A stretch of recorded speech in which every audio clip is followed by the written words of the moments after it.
اور ایک بات نوجوانوں سے اور لڑکیوں سے بھی کہتا ہوں، دل پہ لکھ لو، جب ہم پیدا بھی نہیں ہوئے تھے ماں کے پیٹ میں، ہم 4 مہینے کے حمل کی شکل میں تھے، تبھی اللہ نے ہماری تقدیر میں لکھ دیا تھا کہ ہمارا نکاح کس لڑکی سے ہوگا۔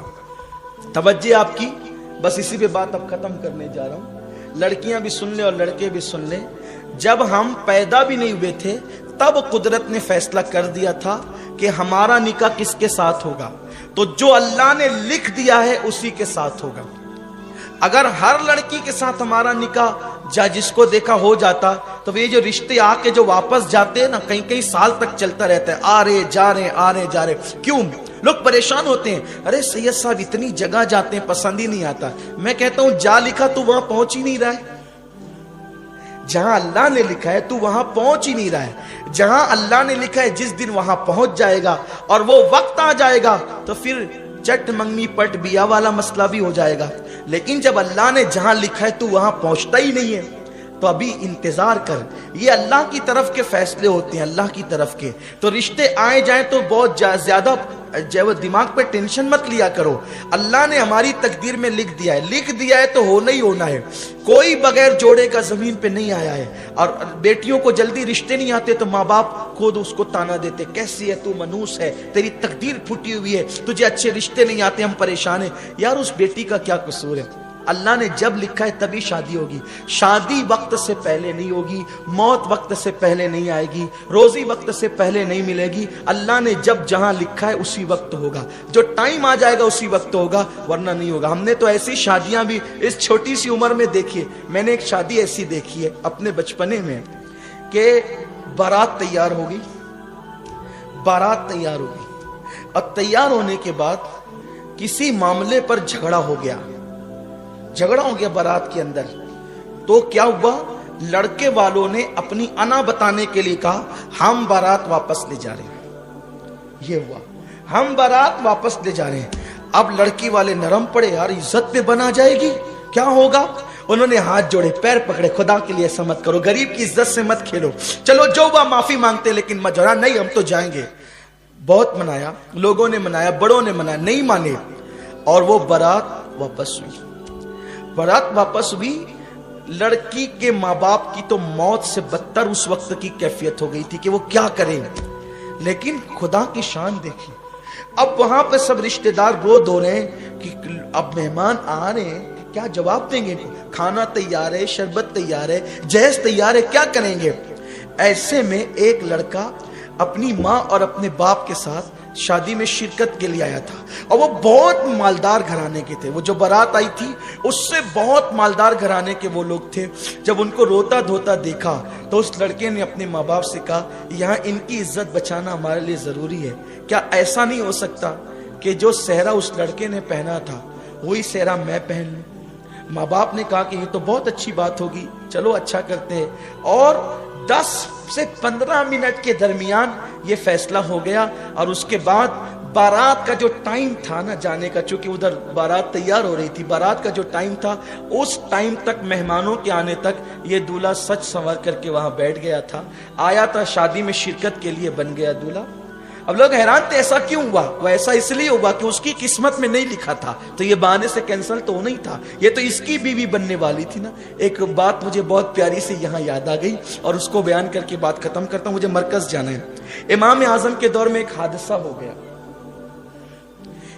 دیکھو اللہ جو تقدیر میں لکھتا ہے نا وہی بیوی ملے گی، اس کے سوا نہیں مل سکتی۔ اس لیے ذرا چکر میں کم رہا کرو کہ ادھر جیسے بلی کی نیا چھچڑے میں ہوتی ہے نا، ادھر منہ ڈالا۔ ہنسنے کی بات نہیں ہے، عبرت حاصل کرو۔ ادھر منہ ڈالا، ادھر تاک، ادھر جھانک، یہ سب بند کرو۔ اسلام کا قانون نہیں ہے، اسلام اس سے منع کرتا ہے، کسی کے گھر میں جھانکنے سے اسلام منع کرتا ہے۔ تاک جھانک بند کرو۔ گلیوں کے اندر سائیکل لے کر کے گھوما تو ادھر منہ ڈالا، ادھر دیکھا، کوئی کام نہیں۔ گاڑیاں لے کر زبردستی پھر رہے ہیں، سائیکل لے کے زبردستی پھر رہے ہیں۔ اللہ نے جو تقدیر میں لکھا ہے، اور سنو، اگر شادی سے پہلے بدکاری کرو گے تو پھر پاک بیوی نہیں ملے گی۔ قرآن، اللہ کے رسول فرماتے کما تدین تدان، تم جیسا کرو گے ویسا ہوگا۔ لیکن اگر کوئی بدکاری کر چکا، علماء سے سنا، بیان سنا اور سچی توبہ کر لے، پھر اللہ توبہ کرنے والوں کی توبہ کو قبول کرتا ہے، اور اللہ انہیں پاک دامن بیویاں بھی عطا فرماتا ہے۔ तो तौबा कर लोगे तो फिर महफूज हो जाओगे, तौबा नहीं करोगे पाक दामन रहो। हजरत इमाम हसन पाक कहते हैं ना, इमाम हसन पाक का कौल है, अगर तुम चाहते हो बीवी पाक दामन रहे तो तुम पाक दामन बनो, तुम्हारी बीवियां खुद ही पाक दामन होगी। अगर चाहते हो बेटियां पाक दामन रहे तो तुम पाक दामन बनो, तुम्हारी बेटियां पाक दामन होगी। अगर चाहते हो कि बेटे पाक दामन रहे, तुम पाक दामन बनो, तुम्हारे बेटे पाक दामन होंगे, तुम्हारी नस्लें पाक दामन होगी इंशाअल्लाह, अगर तुम पाक दामन रहोगे तो जो तकदीर में लिखा है वही मिलने वाला है, उससे ज्यादा नहीं, उससे कम नहीं। इमाम आजम अबू हनीफा रहमतुल्लाह ताला अलैह के दौर में ऐसा हुआ कि दो भाइयों की एक साथ शादी हुई, दो भाइयों की एक साथ शादी हुई और इत्तेफाक से दो बहनें भी वो थी, इधर दो भाई इधर, ऐसा होता है ना, दो भाई दो बहन हो गई। अब वो दोनों बहनें आई इधर से और ये दो भाई, शादी हो गई। तो इत्तेफाक ऐसा हुआ जब हुजरे में पहुंचाने की बात आई तो औरतों की गड़बड़ी की वजह से और दुल्हनें तब्दील हो गई, दुल्हनें तब्दील हो गई। यानी इस भाई का जिससे निकाह हुआ था उसकी बीवी इसके साथ चली गई और इसका जिससे निकाह हुआ था उसकी बीवी इधर चली गई। जब अब रात तो गुजर गई, सुबह हुई, तो सुबह होने के बाद ये बात खुल गई कि भाई वो जो औरतों की कोताही की वजह से दुल्हन तब्दील हो गई, इसकी इसके साथ चली गई, इसके इसके साथ चली गई। इत्तेफाक से उस वलीमा में इमाम आजम भी मौजूद थे, इमाम सुफियान सौरी मौजूद थे, इमाम आमश मौजूद थे, इमाम हम्माद, यानी बड़े बड़े उस दौर के अकाब, यानी कितने बड़े घर में शादी रही होगी वो कि इमाम आजम जैसे लोग उस वलीमे में शरीक हुए होंगे। ऐसा होता है ना कि भाई हाफिज गुफरान साहब जिस शादी में आए तो माशाअल्लाह मुअज़्ज़ज़ लोगों की शादी है, हाफिज मकसूद साहब आए तो इज्जतदार लोगों की शादी है, तो ऐसा होता है, मेहमान देख के अंदाजा होता है कि कैसे लोग हैं। अब इमाम आजम जिसकी शादी में जाए वो वाकई इमाम आजम अबू हनीफा, तो वो लोग सब बैठे थे, वो औरतों से बात बाहर आई कि औरतें आपस में कानाफूसी करने लगी कि दुल्हन चेंज हो गई, दुल्हन चेंज हो गई। अब औरतों को बात पता चले तो वो छुपना कब थी, तो सब, अब हर दौर की औरत तो औरत ही होती है और हर शहर की औरत ही होती है। खूब चीख पुकार होने लगी, अब क्या होगा, अब क्या होगा। मर्दों ने इमाम सुफियान सौरी से और दिगर इम्मा से कहा कि ये जो औरतें तब्दील हो गई कि क्या करें। वो कहा कि तब्दील हो गई तो क्या करें, इसकी इसके साथ कर दो, इसकी इसके साथ कर दो, भाई जो जिसके साथ थी उसके साथ कर दो, क्योंकि ये गलती से वह जानबूझकर तो हुआ नहीं है। अब भाई फतवा देना ही बहुत अहम नहीं होता है, फतवे को देते वक्त ये भी तो सामने रखना होता है कि इस फतवे का असर क्या होगा।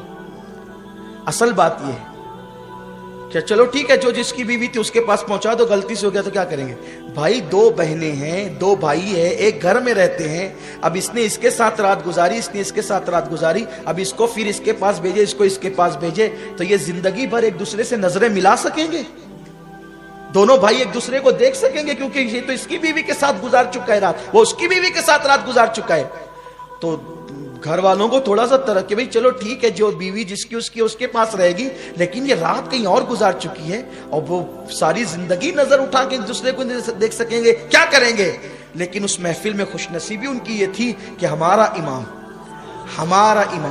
इमामुल अइम्मा सिराजुल उम्मा काशिफुल गुम्मा नुअमान बिन साबित, जिस पर फिक्र को नाज है, जिस पे इस्लाम को नाज है, जिस पर मुस्तफ़ा जाने रहमत को नाज है, वो इमाम आजम अबू हनीफा फरमाते हैं ये फतवा तो अपनी जगह है कि हर औरत अपनी शौहर के पास चली जाए, लेकिन कुछ समाज का भी तो मामला है, कुछ घरेलू भी तो मामलात है।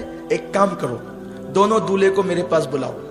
वो दोनों दूल्हे आए, आपने उससे पूछा तूने जिसके साथ रात गुजारी वो तुझे पसंद है? उसने कहा हाँ। दूसरे से कहा तूने जिसके साथ रात गुजारी वो तुझे पसंद है? उसने कहा हाँ। फरमाया अब एक काम करो, तुमको ये पसंद है जिसके साथ तुमने रात गुजारी, तो ये जो तेरी बीवी थी तेरे निकाह में थी, तू उसको तलाक दे दे और तू इसके साथ निकाह कर ले जिसके साथ तूने रात गुजारी, और तू इसको तलाक दे दे और ये इसके साथ निकाह कर ले जिससे रात गुजारी। क्योंकि निकाह के बाद अगर विदाई और खलवत नहीं हुई है तो तलाक दी जाएगी, तो उसमें इद्दत गुजारना नहीं पड़ेगा।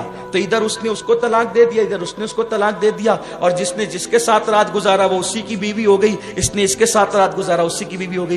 देखो निकाह होने के बाद भी कुदरत ने जहां लिखा था, जो जिसको मिलनी थी वो उसी को मिली ना, निकाह भी हो गया है। निकाह होने के बाद भी तो कुदरत का लिखा नहीं टलता, ला तब्दील लिकलिमातिल्लाह। तो और लड़कियों को अगर रिश्ते लेट आते हैं वो बहुत बेचैन होती है कि अरे मुझे रिश्ते नहीं आ रहे हैं, फिर वो कभी कभी गलत कदम उठाती है। लड़के भी उनका अच्छा रिश्ता नहीं होता, बहुत फील करते हैं अरे यार जो देख के जाता है फिर ना कह देता है, मेरे अंदर कमी कैसे ये सब बताएं, देख के जाते ना कहते। मेरे भैया तेरे अंदर कोई कमी नहीं है, वो तेरे लिए लिखी नहीं थी जिसके माँ बाप तुझे देखने आए थे। मेरी बेटी तेरे अंदर कोई कमी नहीं है, वो तेरे लिए लिखा हुआ नहीं था जिसके लिए जिसके माँ बाप तुझे देखने आए थे। अरे जिस दिन लिखा हुआ आ जाएगा फिर उस दिन नहीं भी देखेंगे तो भी तेरा निकाह हो जाएगा। तो इसलिए अल्लाह के फैसलों पे राजी रहना चाहिए और अपनी बेटियों का निकाह वहां कीजिए जो लोग नबी पाक के वफादार हों। जो नबी का वफादार नहीं वो आपकी बेटी का भी वफादार नहीं हो सकता। अल्लाह ताला तो